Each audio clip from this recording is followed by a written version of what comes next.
하나님의 말씀 보시겠습니다. 구약 성경입니다. 사무엘상 2장 1절입니다. 사무엘상 2장 1절 400페이지입니다. 409페이지 구약 성경 409페이지 사무엘상 2장 1절 읽겠습니다.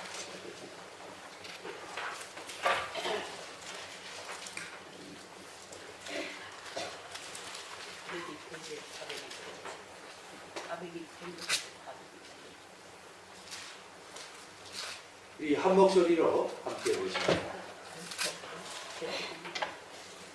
한나가 기도하여 이르되 내 마음이 여호와로 말미암아 즐거워하며 내 불이 여호와로 말미암아 높아졌으며 내 입이 내 원수들을 향하여 크게 열렸으니 이는 내가 주의 구원으로 말미암아 기뻐함이니이다. 아멘. 우리 임마누엘 상가대 분이었죠. 분이 나와 함께 시대를 살던 그런 여인 중에 한 분이었습니다. 그런데 그 암흑과 같은 그 사사시대에 그 막을 내리면서 하나님은 새 시대를 열어가는 사람을 바로 한나를 선택하셨습니다. 한나를 찾아가셔서 그의 마음을 위로하여 주시고 그로 하여금 하나님 아버지 앞에 기도하게 하시고 그 기도의 응답을 통하여서 많은 백성들이 주의 이름을 찬양할 수 있도록 하나님은 한나를 축복하여 주셨습니다.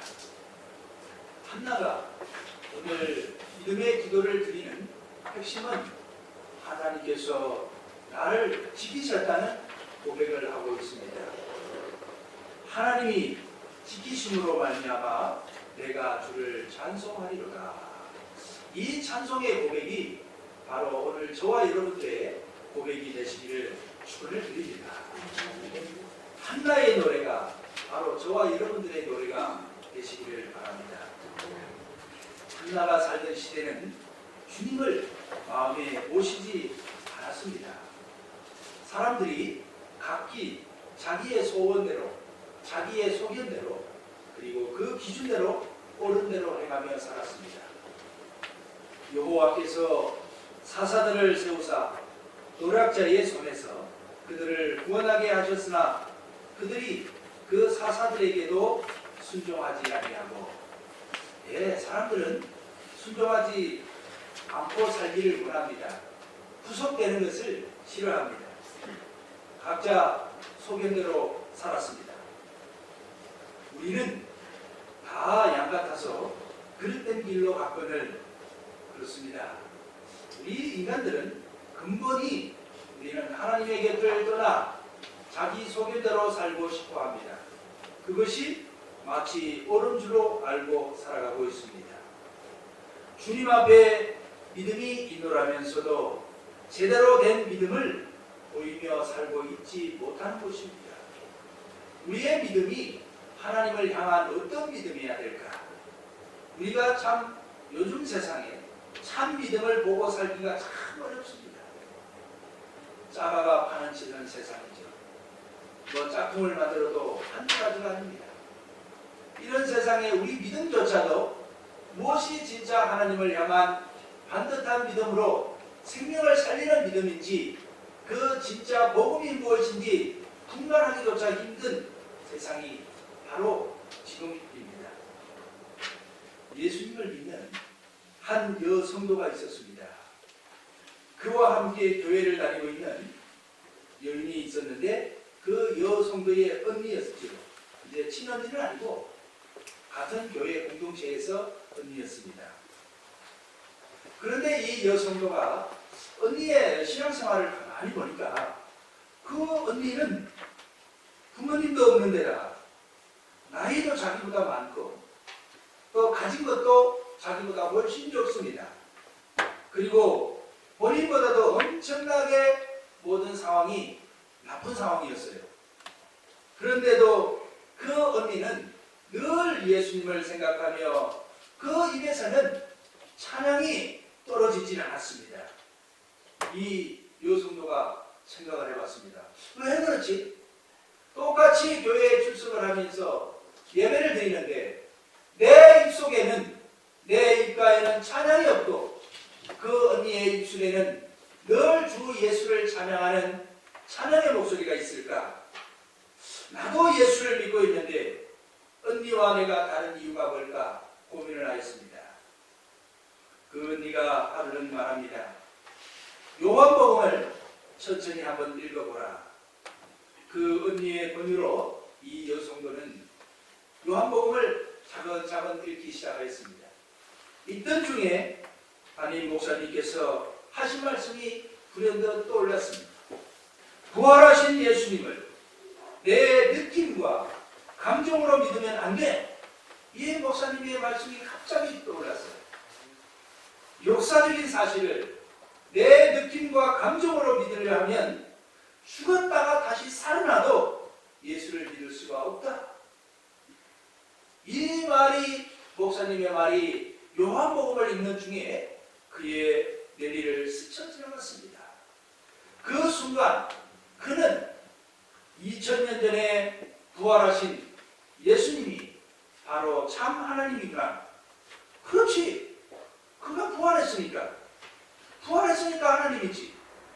사람은 죽으면 살아날 수가 없는데 그분이 부활했으니까 하나님이구나.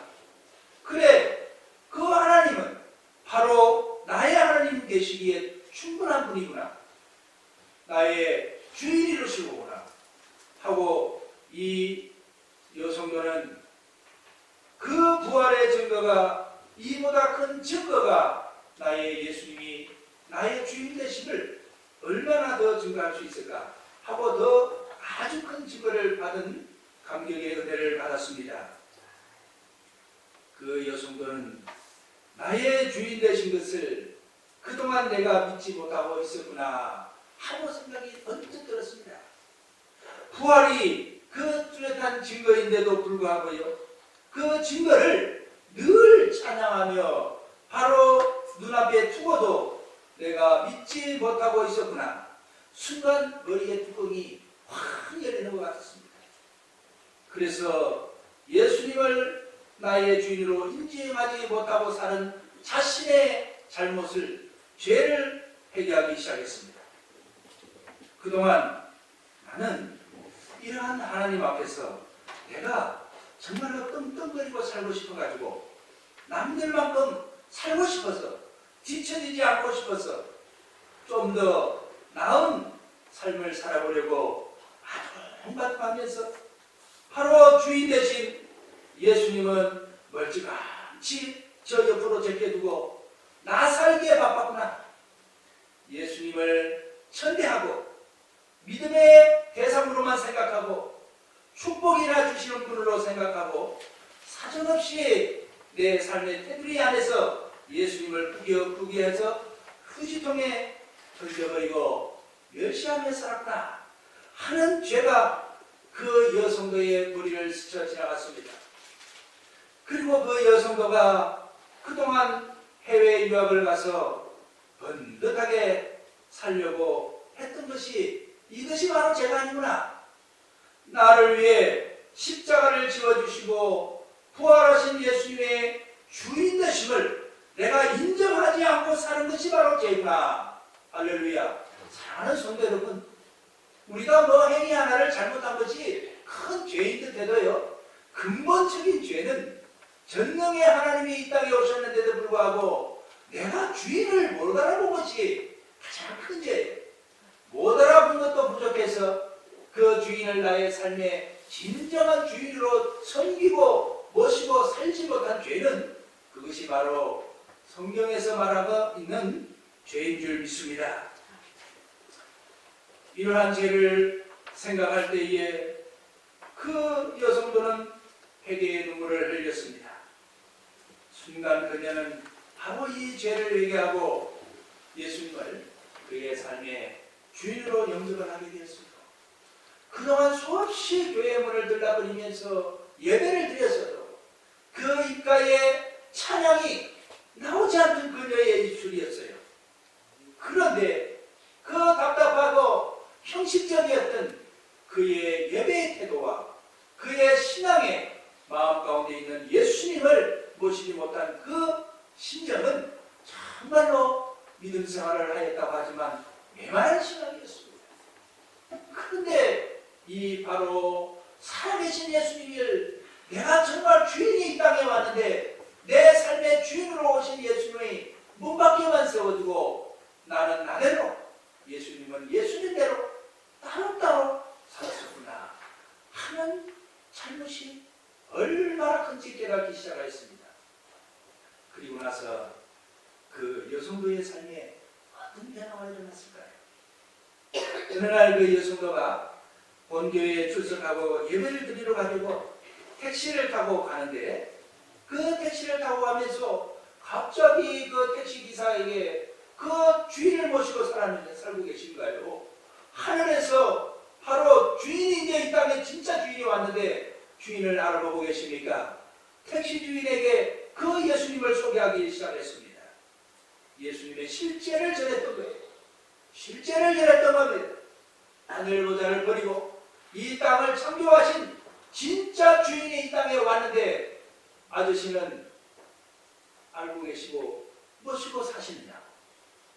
택시기사와 한 말이 오늘 내가 집에 가서 바로 우리 아들과 며느리 아주 혼쭐을 내겠어요. 우리 아들 며느리 그동안에 엄청나게 교회 열심히 잘 다니고 신실한 자녀들인 걸로 알았는데 아니 이것들이 지금껏 살면서 한 번도 이런 얘기 한마디도 안 하고 들려준 적도 없고 지들만 잘 먹고 잘 살겠다는 거야? 어디 집에 내가 들어가기만 해봐라. 요것들 그냥 두지 않을 거다.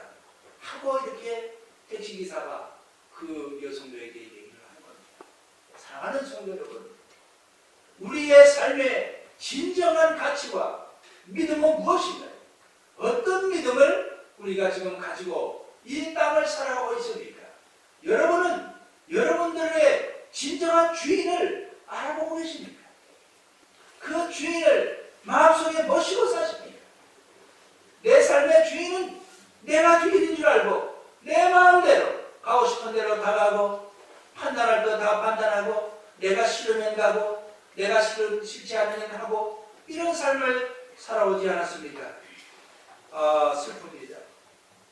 예수를 전하지 않으면 안 되는 갈급함이 우리의 심령 가운데 있어야 될 줄 믿습니다. 복음은요, 주님의 주인 되심을 인정하기 전에는 우리 주님의 사랑에 미치지 않고는 복음을 전할 수가 없습니다. 주님을 우리의 삶의 주인으로 인정하지 않고는 우리는 변화되지 않습니다. 주인 되신 하나님을 믿고 그 앞에 대성통곡한 오늘 본문의 한나는 하나님의 지켜주심에 기뻐하며 구원의 노래를 불렀습니다. 한나는요, 남편의 사랑은 있었지만 아이를 갖지 못하는 불임의 여성이었습니다. 그렇기 때문에 같은 부인이 둘이었는데 엘가나에게는 그 같은 분이 둘이 나와 성경은 소개하기를 마치 적수라고 소개하고 있습니다. 어떻게 이렇게 빡빡한 삶을 살아가게 되었을까요? 슬픔과 괴로움을 안고 사는 사람이 바로 한나였습니다. 이때 한나가 선택한 것은 무엇이었을까요? 그녀는 여호와께 모든 것을 내려놓고 그에게 대성통곡하였습니다. 하나님에게 눈물로 그의 믿음을 보였습니다. 하나님께 눈물로 하나님은 나의 주인 되시오. 내 삶을 이 땅에 보내신 분이신데 어째 내가 이렇게 슬픈 마음으로 아이도 갖지 못하며 살아가고 있습니까? 하고 하나님께 눈물로 그의 신앙을 보였습니다. 사랑하는 성도 여러분, 우리가 살아가면서 힘들고 어려운 숙제를 만났을 때에 하나님을 인정하고 하나님께 의뢰해 본 적이 있으십니까? 범사에 그분을 인정하고 그분만이 해결해 줄 수 있다고 인정하면서 매달리 본 적 있으십니까? 아들을 바친다는 것 참 어렵습니다. 한나는 기도로 인하여서 사무엘을 갖는 축복을 받았습니다. 응답을 받았습니다.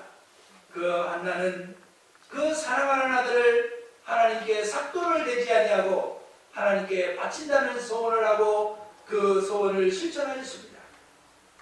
그리고 그 아들을 마침내 실로에 있는 하나님의 전에 사무엘을 섬기도록 하였습니다.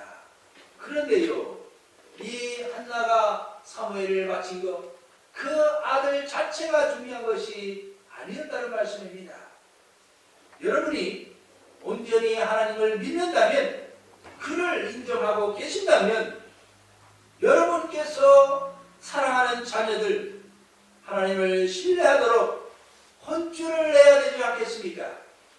한 번도 하나님을 섬기지 못하는 그 자녀들을 향하여 싫은 소리 한 번 하지 못하는 우리의 신앙은 진정 주님을 우리의 주인으로 모시고 사는 신앙이라고 말씀할 수가 있겠습니까?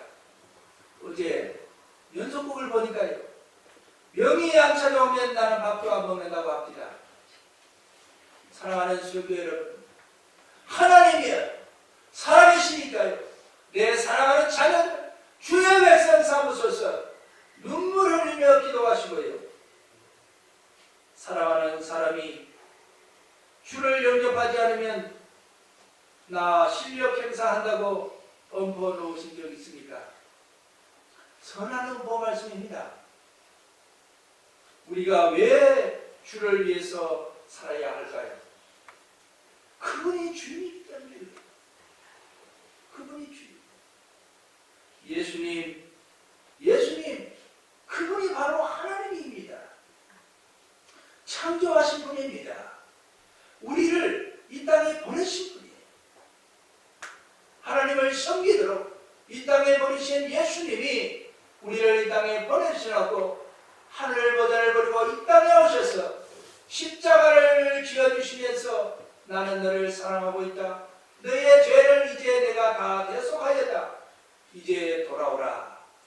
라고 부르시는 주님이 바로 우리의 주인입니다. 예수님은 여러분을 십자가에서 죄값을 치르고 값주고 사신 분입니다. 한나는요, 그분을 위해서 무언가를 하였습니다. 자신의 가장 소중한 것을 여호와께 드렸습니다. 약속한 것을 실천하였고, 그녀는 어떻게 실천을 하였을까요? 하나님의 주 대신 주인 되심을 믿었기 때문에 그 사랑하는 사무엘을 아들을 주시면은 내가 삭도를 내지 아니하고 죽게 드리겠나이다. 여러분, 진정 주님이 나의 주인이 아닌데 여러분의 소중한 것을 어떻게 그 앞에 내려놓고 드릴 수가 있겠습니까?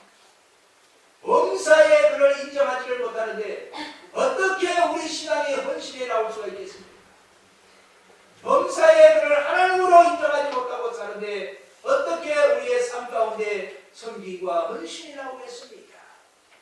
어떻게 그를 하나님으로 신실하게 인정하지 못하는데 주의를 맞으면 주의를 어떻게 생각을 하겠습니까? 사랑하는 성도 여러분, 우리가 진정 우리의 믿음을 뒤돌아보시기 바랍니다. 하나님께서 원하시고 진정 살아있는 믿음을 우리가 갖고 있는지 뒤돌아보는 시간이 되시기를 축원을 드립니다. 우리 삶 가운데에 위기를 맞았을 때에 주님께 매달린 적이 있습니다. 그러지 못한다면 그것은요, 큰 죄입니다. 하나님을 멸시한 죄, 주인을 멸시한 죄가 아니고 무엇이겠습니까? 하나님은 그분을 신뢰한 한나를 지켜주셨습니다.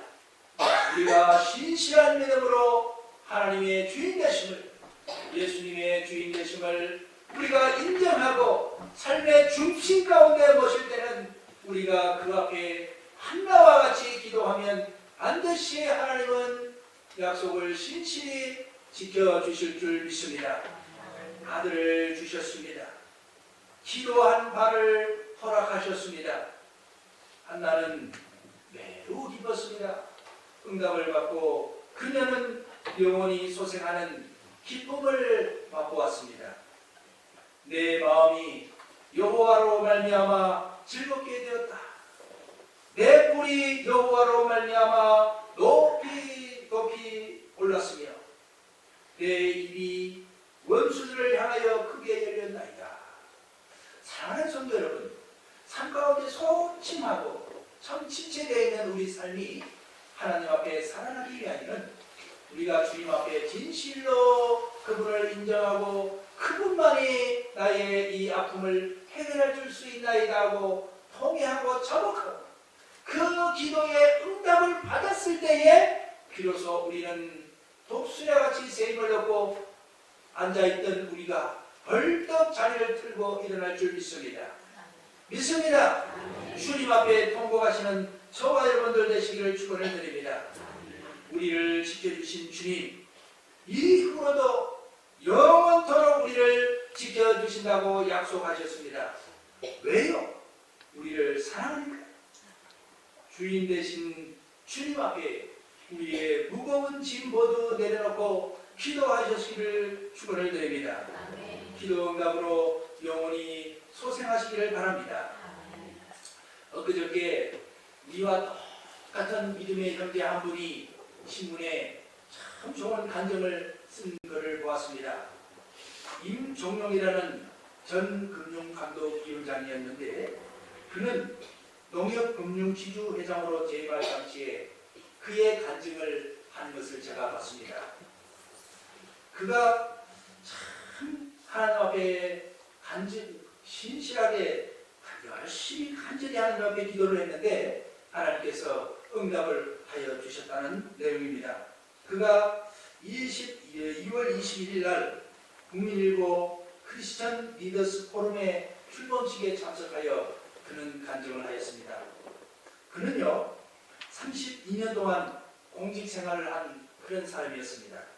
그 공직생활을 잘 마치고 농협금융지주회사의 회장으로 취임을 했습니다. 그 회장으로 딱 취임하고 보니까 그 농협금융과 그 농민들의 삶의 질을 향상시키기 위하여 참 어떻게 해야 될까 하고 하나님 앞에 늘 고민을 하며 기도를 했더랍니다. 기도를 하던 중에 우리 투자증권 매각 소식이 그에게 들렸습니다. 국내 최대 규모인 그 매각 소식에 그 KB금융그룹과 그리고 농협과 그리고 투자 자문사인 파인스트리트라는 그 자문회사가 아주 튼튼한 세계 기업이 그렇게 그 투자 증권을 매수하기 위하여 입찰에 참가를 했지요.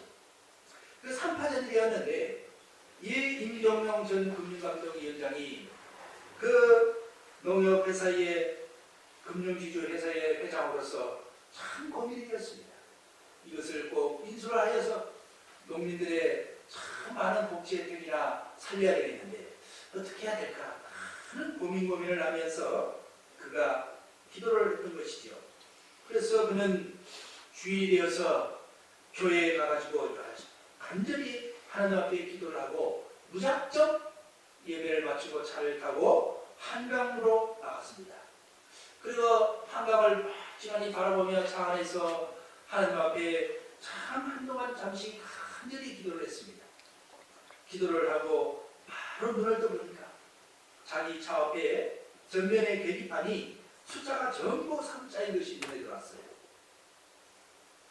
그래서 그가 그동안에 차에 기름을 넣고 달린 거리가 333.3km 전부 3자만 눈에 들어오기 시작했습니다. 그리고 그는 입찰 참가를 해서 가격을 1조 1,333억 원을 기록을 하고 이렇게 응찰을 했는데 하나님의 은혜로 기도의 응답으로 낙찰을 받았습니다. 많은 사람들이 참 어떻게 된 일이라고 물으니 하나님의 응답이었습니다 하고 그는 간증을 했습니다. 잠언 16장 9절에 말씀이 이루어진 것이죠. 사람이 자기 길을 계획할지라도 그 걸음을 인도하는 자는 하나님이심을 그는 깨달았던 겁니다. 사랑하는 성도 여러분, 우리의 삶에는요 참 놀라운 손이 역사하고 있습니다. 하나님을 주인 되심으로 완전히 믿고 그 앞에 통회장복할 때는 언제나 하나님은 우리를 실망시키지 않으시고 그 기도를 응답해 주십니다. 사사시대가 참 어려웠습니다. 범죄하면 또 회개하고 회개하면 또 범죄하고 이런 다람쥐 쳇바퀴 돌듯이 이런 시대 속에서 하나님은 그 한나를 찾아가셨던 거예요. 한나를 찾아가셔서 그에게 믿음도 주시고 간절하게 기도하게 하셔서 그 사무엘을 통하여 위대한 이스라엘 민족을 믿음의 시대로 이끌어가는 거 아니겠습니까? 저와 여러분들도 이 한나처럼 부름을 받으신 겁니다. 예수님께서요 한 번은 회당에서 나가사 시몬 베드로의 집에 들어가시니 예수님이요 시몬 베드로의 집에 찾아 들어가신 거예요. 들어가시니 시몬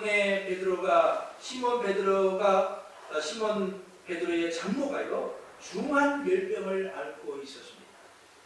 사람들이 그를 위하여 예수께 구하니 할렐루야. 예수님은 찾아가시고요 사람들은 그때 찾아오신 예수님 앞에 구하게 되는 거예요. 이것이 아주 진리입니다. 예수님이 저와 여러분들에게도 찾아오셨습니다. 이제 우리가 해야 할 일이 무엇일까요? 구하는 겁니다. 원하는 겁니다. 통회하고 자복하는 것입니다. 한 번은 또 예수님께서 시몬 베드로를 찾아가셨습니다.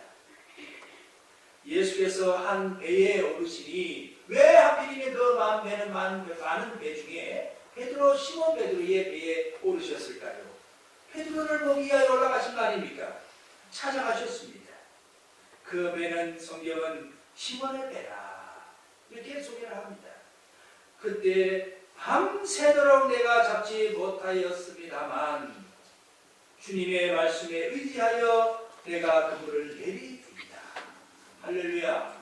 찾아오셔서 저와 여러분들 10년 가운데 말씀하고 계시는 성령님의 세밀한 음성을 늘 들으시고 그에 순종하는 저와 여러분들 되시기를 축원을 드립니다. 한 번은요 세관에 앉아서 세금을 받던 그 레위 사람을 예수님께서 찾아가셨습니다. 찾아가서 나를 따르라 하셨습니다. 그때요 그 레위가 모든 것을 버리고 일어나 따르니라 라고 소개를 하고 있습니다. 할렐루야. 주님은 찾아가시고 주님은 우리들의 마음속에 기도하게 하시고 깨달음을 주시고 말씀하여 주시고 음성을 내려주시고 그 음성의 부름에 응답하여 기도하는 것은 우리들이 주님 앞에 구해야 되는 것인 줄 믿습니다. 한 번은 백부장의 사랑하는 종이 중병이 들렸습니다. 그때 예수님은 먼 곳에 있다가 가버나움에 들어가십니다. 왜 가버나움에 가셨을까요? 백부장의 종을 고치기 위하여 예수님께서 찾아가신 거예요. 예수님께서요 왜 우리의 심령의 문을 두드리고 계시는 걸까요? 우리의 아픈 상처와 우리의 힘든 무거운 짐을 대신 져주기 위하여 문을 두드리고 계십니다.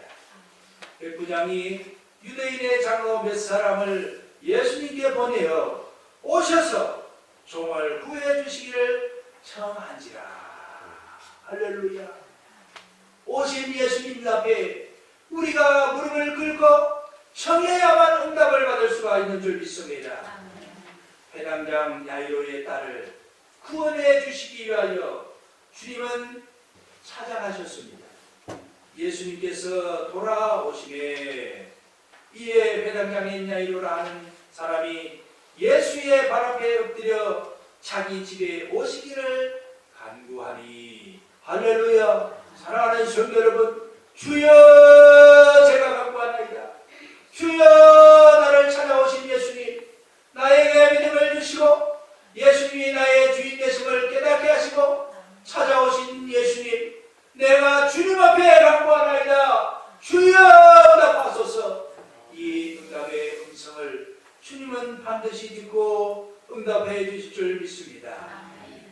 너는 믿기만 하라.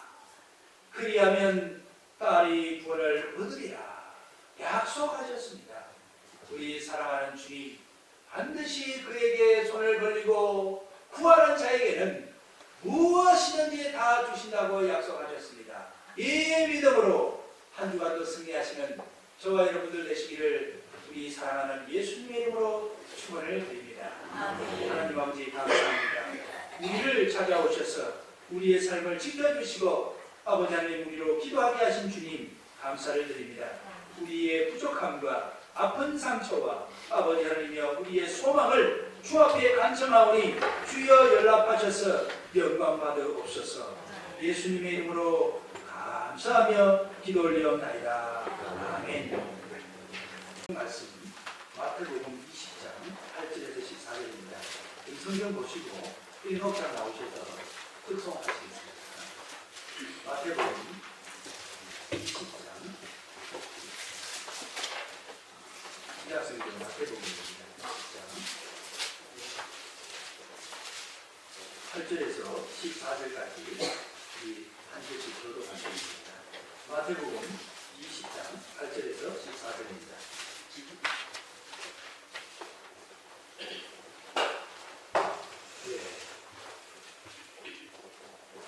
저물매 포도원 주인이 청지기에게 이르되 꿈꾼들을 불러 나중 온 자로부터 시작하여 먼저 온 자까지 삭설 주라 하니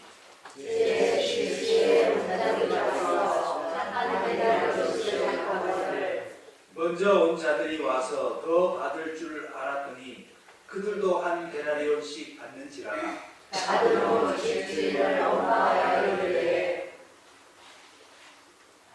나중 온 이 사람들은 1시간밖에 일하지 아니하였거늘 그들을 종일 수고하여 하며 더위를 견딘 우리와 같게 하였나이다.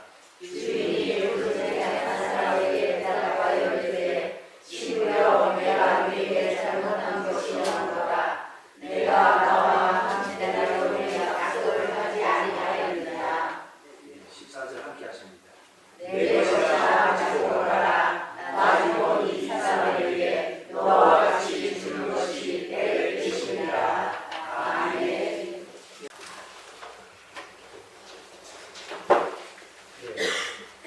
우리 병원에 자주 가시죠? 요즘에 우리 병원에 참 입원들 많이 하시는데 우리 가끔 병원에 이제 우리 계신 집사님이 계시기 때문에 가끔 가서 보면은 병상에 누우신 분들 있잖아요.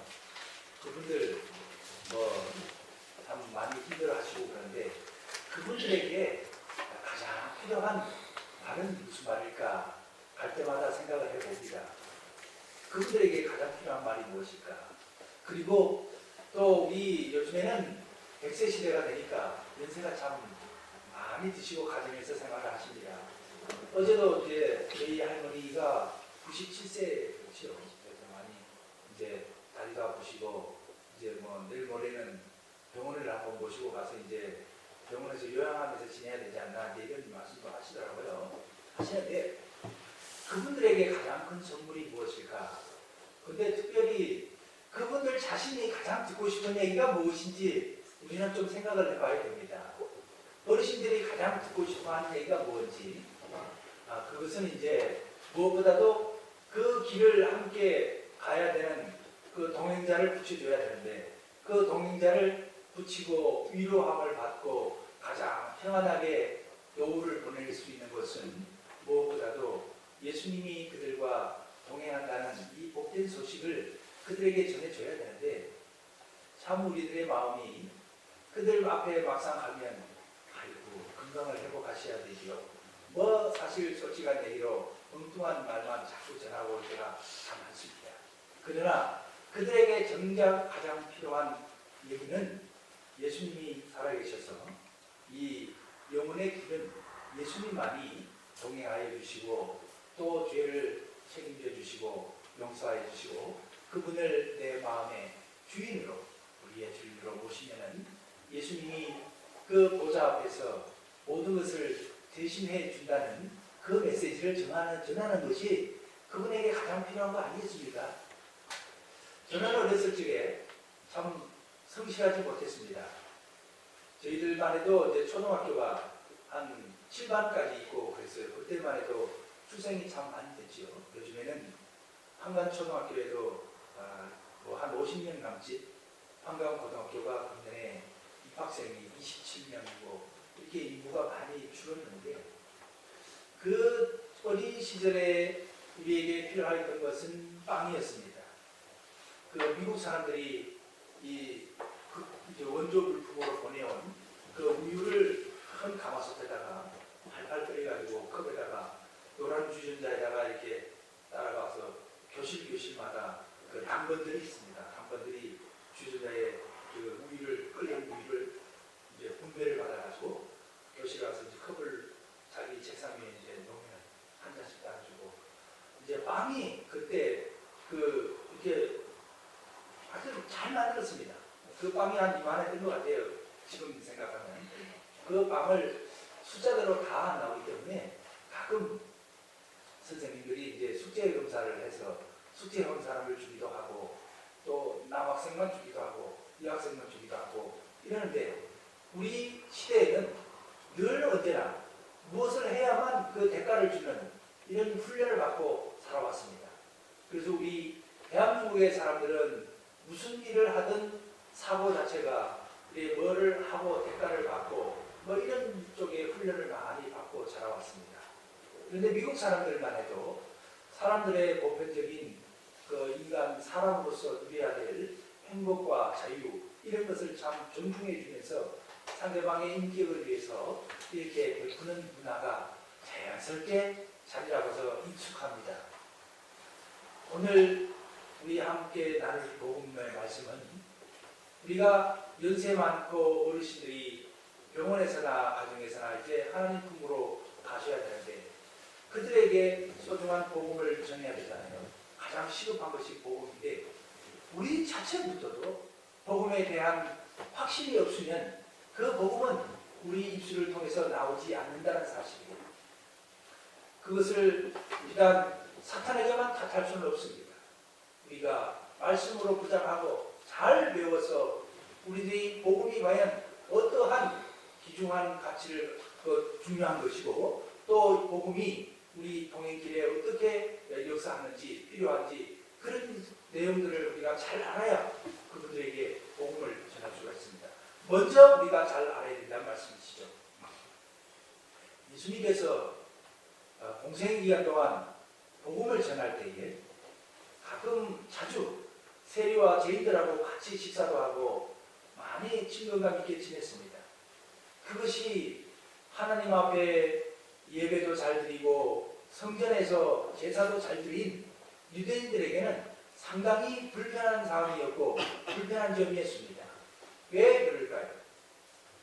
하나님 앞에 예배를 잘해야 되고 경건된 생활을 해야 하나님 앞에 칭찬받고 올바른 신앙생활이고 구원의 길이라고 이렇게 가르침을 받아온 그들에게는 예수님의 행위가 굉장히 불편할 수밖에 없잖아요. 왜 예수님이 세리나 죄인들하고 가까이 했을까? 우리가 복음에 대한 확실함을 먼저 알고 우리가 기뻐해야 우리가 이 복된 소식을 많은 분들에게 늘 가까이 언제나 쉽게 즉석에서 전할 수가 있는 것이죠. 우리 그리스도인이라고 하면서 한 주일 동안 복음을 전하는 것을 몇 번인가 한번 손꼽아 보면은 저 역시도 이 직장 생활을 하다 보니까 직장에서는 복음을 전하면 안 됩니다. 종교의 자유라 해가지고요 강요하면 안 되거든요. 직장 문화 속에는. 그렇기 때문에 우리가 생활하는 속에 복음을 개인적으로 전해야 되고 이렇게 해야 되는데 그 중에 일주일 중에 우리가 이 예수를 통하여 예수를 믿음으로 구원받는 이 복된 소식을 주변 분들에게 과연 몇 번이나 전하고 살아가는지 그것은 주님 앞에 참 심각한 문제입니다. 주님은 그것을 위하여 십자가에 못 박혀 돌아가셨는데 정작 우리는 그분으로 인하여 구원을 받았음에도 불구하고 일주일 내내 살아가면서 한 번도 우리의 입 밖으로 복음의 얘기가 나오지 않는다면 우리는 주님 앞에 참으로 부끄러운 것 수밖에 없습니다. 정말 부끄러운 얘기죠. 소설을 많이 쓴 톨스토이 아시죠? 이 러시아의 대문호라고 하잖아요. 톨스토이. 세상에서 가장 귀중한 세 개의 지금이라는 게 있다고 합니다. 가장 귀중한 세 개의 지금. 지금이 가장 소중한 것, 세 가지가 있다는데, 지금 가장 중요한 것 중에 하나가 지금 이 시간이라는 거예요. 사랑하는 성도 여러분, 지금 이 시간에 중요한 걸 아십니까? 중요한 걸. 지금 가장 이 시간이 중요한 것 중에 하나가 세 가지 중에 하나고, 두 번째 중에 지금이 가장 중요한 것 중에 하나가 일이라고 오늘 꼽았습니다. 일. 우리가 지금 하고 있는 것 중에 가장 소중한 것이 우리가 지금 하는 일이 우리의 삶 가운데 제일 중요한 세 것 중에 하나라는 말씀이에요. 그리고 세 가지 중에 끝으로 하나가 지금 우리가 가장 중요한 것은 우리가 만나고 있는 사람이라고 그는 얘기를 했습니다. 세 가지. 시간이 중요하고 일이 중요하고 만나는 사람이 지금 만나는 사람이 중요하다는 거예요. 나중에 만날 사람 중요한 것 같지요. 그때는 우리가 보장을 못하지 않습니까? 그 사람을 만날지 안 만날지.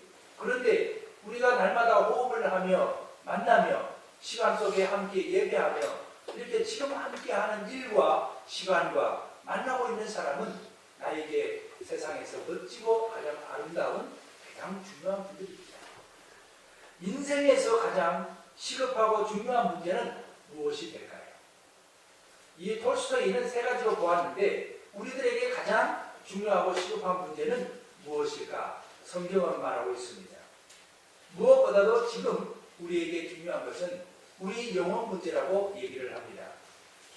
예수님께서 말씀하셨습니다.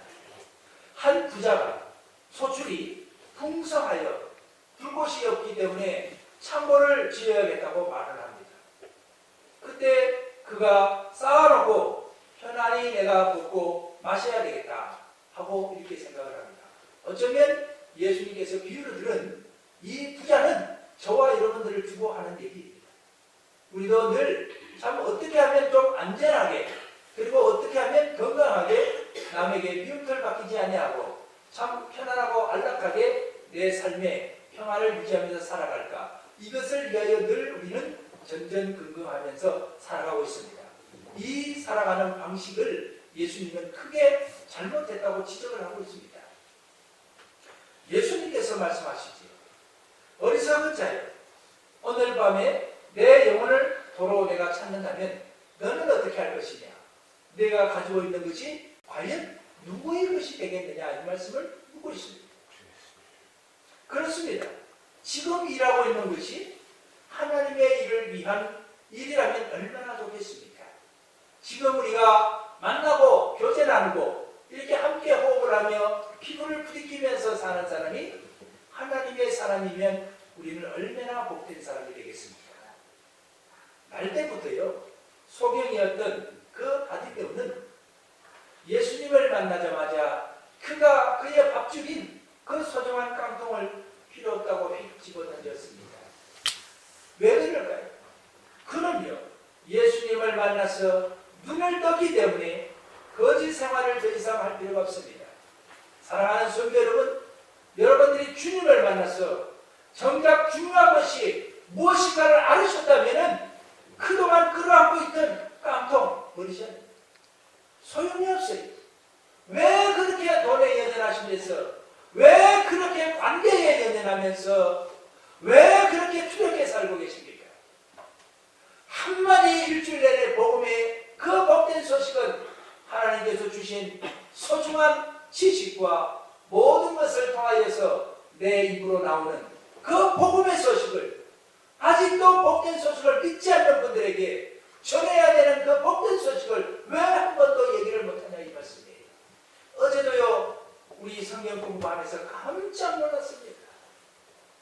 우리 먼저 믿는 사람들은요, 복음에 대해서 신약이 무엇이고 구약이 무엇이고 성경을 찾는 방법, 그것이 무엇을 뜻하는지 가장 기본적인 것을 그들은 듣기는 들어도 보기는 보아도 깨달아지지 않는다는 말씀이에요.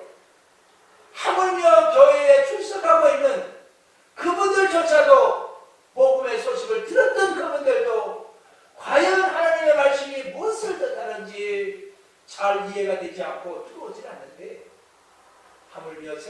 사람들은 어떻게 그랬습니까? 아직도 예수를 마음의 문 꽉 닫아놓고 주님을 영접하지 못한 사람들, 그분들이야말로 그것이 예수의 이름이 어떻게 알려지겠어요? 세관에 앉아있던 세금을 걷던 레위는 예수님의 부름을 받아서 두말하지 않고 자기의 소중한 밥줄을 던져버렸습니다. 왜 그가 그 소중한 밥줄을 던져버리고 예수님을 따랐을까요? 그렇다고 해서 직장을 포기한 건 아닙니다. 소중한 예수님을 쫓아가서 자기의 부수적인 것을 모두 포기하였단 말씀입니다. 왜 그가 레위가 세관 마태가 왜 그것을 버렸을까요? 전능자로부터 인정받고 부름을 받았다는 사실이 부활이기 때문에 그는 기뻐서 주님을 닮은 겁니다. 사랑하는 성도 여러분, 주님 앞에 나와서 예배드리는 이 예배가 바로 부름받아서 성령께서 은혜로 우리를 불러주셔서 예배의 자리로 초청했다는 것이 믿어진다면 이 세리마태가 자기의 많은 것들을 포기하고 주님을 따라갔던 그것을 알고 따라가는 것과 우리는 또 같아야 됩니다. 할렐루야. 마태복음 13장 44절에는 소개를 합니다. 하나님은 천국은요 마치 밭에 감추인 보화와 같으니 사람이 이를 발견한 후에 숨겨두고 기뻐하며 돌아가서 자기의 소유를 다 팔아서 그 값을 사느니라. 그러시겠습니까? 그렇습니다. 예수를 발견한 사람은, 만난 사람은 자기의 모든 것과 예수님을 바꾸게 됩니다. 예수님이 가장 가치 있는 보화가 되기 때문에 그렇습니다. 복음을 전하다가요, 바울과 실라가 빌립보 감옥에 갇히게 되었습니다. 바울과 실라가 감옥에 갇히자 한밤중에 하나님께 찬송하고 기도를 하였습니다. 그랬더니 놀라운 일이 벌어졌습니다. 갑자기 큰 지진이 나서 옥토가 움직이더니 그 감옥에 갇힌 많은 사람들의 손에 묶여있던 착고가 풀어지고 옥문이 열렸습니다. 여러분 같으면 이때 어떻게 하시겠어요? 옳거니 하나님의 역사구나, 옳거니 내빼자 하고 얼른 나갔을 것 같지요. 그런데요, 그 장면을 보고 옥문이 열리고 착고가 풀어지니 그 깜방을 지키고 있던 간수가요, 이제 나 죽었구나 하고 칼로 자기를 하려고 합니다. 그때요, 사도 바울과 이 실라가 뭐라고 얘기했나요? 여보시오, 괜찮아요. 우리 모두가 여기 그냥 있어요.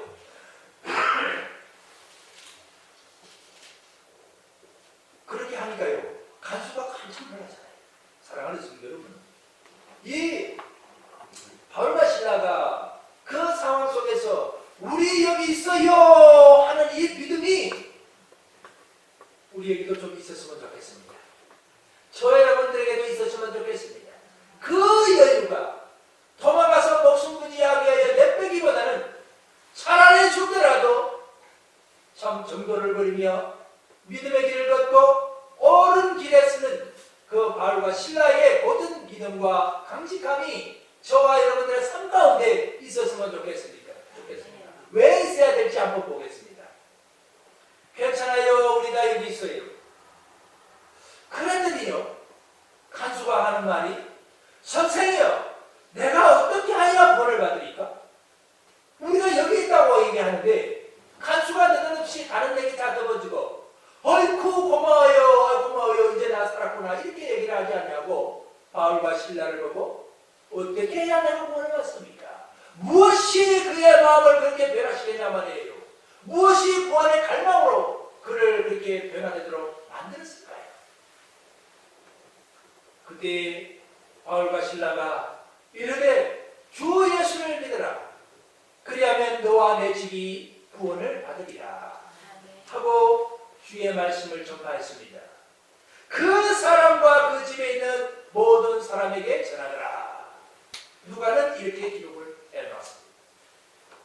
그때 그 밤 그 시각에 그들 모두가 침례를 받고 모두가 구원받고 기뻐하였느니라. 할렐루야.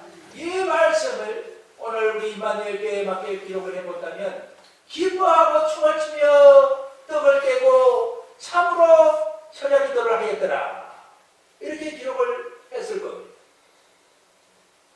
그들을 데리고 나가 이르되 선생님이여 내가 어떻게 하여야 구원을 받으리까 하고 이 간수가 물었던 이유가 여러분들은 뭐라고 생각하십니까?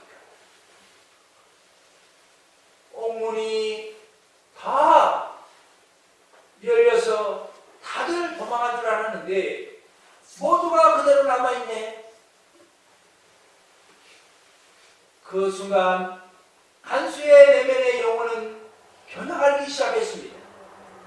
오, 당신들 깨달아오. 도망가고 싶었을 텐데 왜 남아있습니까? 남아있을 수 있는 힘은 당신들은 도대체 어디서 그 힘을 받고 남아있을 수 있었어? 당신들은 이렇게 남아있도록 변화시킨 사람은 누구가 이렇게 당신들을 이렇게 변화시켰어? 하고 간수가 묻는 거 아니겠습니까? 그것도요, 한 사람도 아니고 모두가. 그때 바울과 신라가 그렇게 대답합니다. 주 예수께서 힘을 주셨소. 주 예수를 믿으라. 그 말뜻은 무슨 말씀일까요? 주 예수가 우리를 이렇게 변화시켰으니 당신도 한번 예수를 믿어보라 소리 아닙니까? 그 영혼을 울림이 없는 상태에서 아무리 외침이 있어본들 그 영혼을 움직일 수가 있겠습니까? 간수의 영혼을 움직일 수 있는 그들의 움직이지 않는 탈출하지 않는 그 자리에 착고가 풀어져도 남아있는 그들의 믿음이 간수의 마음을 움직여 놓았습니다. 주 예수를 믿으면 그 은혜로 이렇게 변화되요. 사랑하는 성도 여러분, 주 예수를 믿으면 변화가 되어서 새로운 사람을 영혼을 구원하게 됩니다. 간수가 그와 온 집안이 하나님을 믿음으로 기뻐하니라. 크게 기뻐할 수 있었던 것은요, 하나님을 믿음으로 그 고백은 무슨 말인가요? 누가가 하나님을 믿음으로라고 기록을 해놨는데 그 말뜻은요, 죽음보다 소중한 것 발견하였으니 내 영혼을 구원할 수 있는 일을 발견하였으니 곧 예수님을 만났으니 예수를 믿음으로 구원받게 된 것, 이것을 말하는 거 아니겠습니까? 하나님을 믿음으로. 사람은요, 누구나 처해진 상황은 다르지만 구원 얻기를 소망합니다. 말씀은 안 해요. 모든 사람이 똑같아요. 그들 심령 깊숙이에는 이제 점점 나이가 들고 저도 그렇습니다. 나이가 들고 살아가다 보면 마음 깊은 곳에는 어제 철순이 엄마가 누구누구를 욕했대, 어제 영희 엄마가 욕했대, 어디 가서 누가 돈을 많이 벌었대, 그 얘기 좋아할 것 같죠? 천만의 꿀떡입니다. 제일 중요한 말씀은요, 어제 참 나이가 들어도 이렇게 하나님 품으로 가야 되는데 우리 영혼은 어떻게 구원을 받냐, 이런 얘기를 그들은 기다리고 있어요. 하나님은 사람들에게 영혼을 사모하는 마음을 주셨습니다. 전도서 3장 11절에 말씀하기를 하나님이 모든 것을 지으시되 때를 따라 아름답게 하셨고 또 사람들에게는 영혼을 사모하는 마음을 주셨느니라. 할렐루야. 모든 사람에게 동등하게 똑같은 사모하는 마음을 주셨습니다. 구원은요, 저와 여러분뿐만 아니라 모든 분들의 관심사입니다. 또 특별히 빌립보 간수의 질문, 바로 저와 여러분들에게 던지는 질문 아니겠습니까? 구원에 대하여서요, 세상의 많은 종교들은 어떤 종교는 선행을 해야 된다고, 또 어떤 종교는 고행을 해야 한다고, 또 어떤 종교는 명상을 가르치고 있습니다. 또 또 어떤 분들은 과학이 우리의 영혼을 구원해 줄 것이다라고 매달리기도 합니다. 그러나 인간 스스로에게는 어디에도 구원받을 만한 능력도 없고 힘도 없습니다. 지혜도 없습니다. 우리의 삶 가운데 과거의 모든 무더운 무수한 죄악들, 그리고 현재 지을 죄, 앞으로 지을 죄, 그 100만 번의 먼지와 같은 죄들조차 하나도 우리 스스로는 사할 수가 없습니다. 구원은 성경은 하나님께 속한 것이라 말씀하고 있습니다. 만물의 절대 주권자인 하나님, 생사화복의 주권자인 하나님께 구원의 주권이 주어져 있다고 말씀하고 있습니다. 바울은 대답하였지요. 주 예수를 믿으라. 예수 그리스도에 대한 믿음이 구원의 방법이다 라고 간수에게 가르쳐줬습니다. 예수께서 이르시되 내가 곧 길이요 진리요 생명이니 나로 말미암지 않고는 아버지께로 올 자가 없느니라 말씀하셨습니다. 구원의 길은 바로 성령님께서 조명해 주시는 하나님의 은혜입니다. 로마서 5장 9절에요. 그러면 이제 우리가 그 피를 인하여 의롭다 하심을 얻었은즉 더욱 그로 말미암아 진노하심에서 구원을 얻을 것이니 말씀하셨습니다. 예수님께서는 구원에 대하여 어떻게 약속을 했을까요? 오늘 본문이요. 참 놀라운 은혜를 주시잖아요. 우리를 춤추게 합니다. 예수님께서 포도밭 비유를 통해서 많은 일꾼들을 초청했습니다. 아침 일찍 6시부터 일꾼들이 들어왔어요. 들어오는 사람에게 오늘 불사 한 데나리온이요 9시가 돼서 또 들어왔습니다. 11시가 돼서 들어왔어요. 5시가 돼서 들어왔어요. 5시 55분에 들어온 분도 있습니다. 그들에게 말하기를 오늘 불사은 한 데나리온이요 하고 예수님이 약속하셨습니다. 약속하셨습니다. 일이 끝났습니다. 모두 한 데나리온씩 나눠줬습니다. 예수님께서 약속을 지켜주셨습니다. 저와 여러분들이 만약에 아침에 일찍 포도밭에 들어간 분들이 아니고 5시에 들어가고 5시 55분에 들어간 분들이라면 여러분들은 예수님 앞에 춤을 추지 않으시겠습니까? 여러분들이 이 십자가상에서 우편을 간 것처럼 늦게 인정하는 순간 주님을 영접하여 참 마지막 구원의 열차를 오르셨다면 주님 앞에 춤을 추지 않으시겠습니까?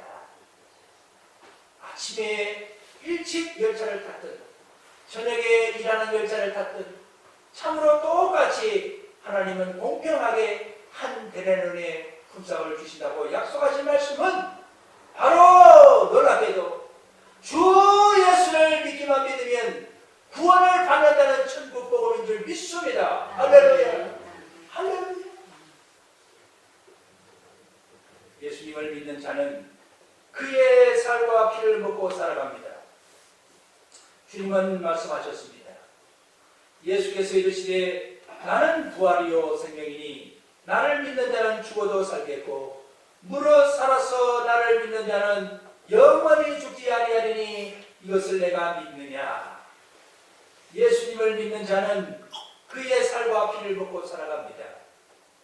예수께서 이르시되 내가 진실로 진실로 너희에게 이르노니 인자의 살을 먹지 아니하고 인자의 피를 마시지 아니하면 너희 속에 생명이 없느니라. 거룩하신 성령님의 이로와 도움으로 우리는 하나님의 말씀을 실천해 나가면서 삶 속에 적용을 시켜나가고 있습니다. 적용을 시켜야만 구원을 받는 것이 아니라 우리가 예수를 믿게 되면 적용하는 사람으로 점점 바뀌어 나간다 이 말씀이에요. 그래서 예수님의 살과 피를 먹고 우리는 살아가고 있습니다.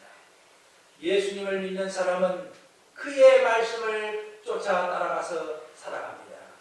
또 그를 신뢰합니다. 그의 약속을 기뻐합니다. 그를 믿는 자는 구원을 받는다는 약속을 믿기 때문에 그 인생은 춤추는 인생이 되어집니다. 할렐루야. 바로 저와 여러분들이 날마다 이 깊은 복음 속에 똑같이 한 달란트를 주는 예수님의 약속과 그 깊고 기쁘신 은혜